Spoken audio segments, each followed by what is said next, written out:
இந்த பித்த தலைவலிக்கு மிக முக்கியமான ஒரு மணமூட்டி வந்து இஞ்சி தான்.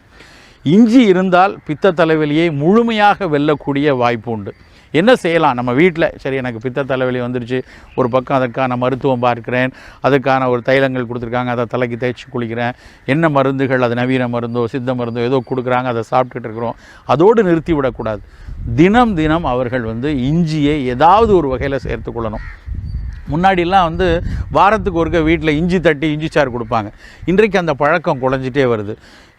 அப்புறம் கிராமப்புறங்களில் சுக்கு வெந்நின்னு கொடுப்பாங்க. சுக்கும் கொத்தமல்லியும் மட்டும், கொத்தமல்லினா தனியா, அந்த கொத்தமல்லியினுடைய விதை, இதை மட்டும் வந்து ஒரு 50 கிராம் எடுத்து, சுக்கு ஒரு 50 கிராம் எடுத்துக்கலாம், தனியா ஒரு 50 கிராம் எடுத்துக்கலாம். நல்லா பொடி பண்ணி வச்சுக்கிட்டு, அந்த வீட்டில் ஒரு 5-6 பேர் இருக்காங்க அப்படின்னா எல்லாருக்குமே இதில் வந்து ஒரு ஸ்பூன், இந்த 50 கிராம் எடுத்து 100 கிராம் வச்சுக்கிட்டோம் அப்படின்னா, அந்த 100 கிராம் அந்த பொடியில் ஒரு ஸ்பூனாக ஒரு 5லேருந்து 6 கிராம் இருக்கும். ஒரு ஸ்பூனை போட்டு டீ வெடி வைக்கிற மாதிரி, டீ போடுறோம் இல்லையா, அதே மாதிரி ஒரு கஷாயம் போட்டு இறக்கிட்டு, அதில் கொஞ்சம் வெல்லமோ இல்லை தேனோ, குறிப்பாக பனை வெல்லம் போட்டு அந்த கஷாயத்தை எல்லாருக்கும் ஒரு 60 ml, ஒரு 4 பேர் இருக்காங்க, அப்பா அம்மா 2 பசங்க இருக்காங்கன்னா ஒரு 4 பேருக்கும் ஆளுக்கு 60 ml போட்டு கொடுத்தோம் அப்படின்னா அது வந்து அன்றாடம் சேரக்கூடிய பித்தத்தை தணிக்கக்கூடியது.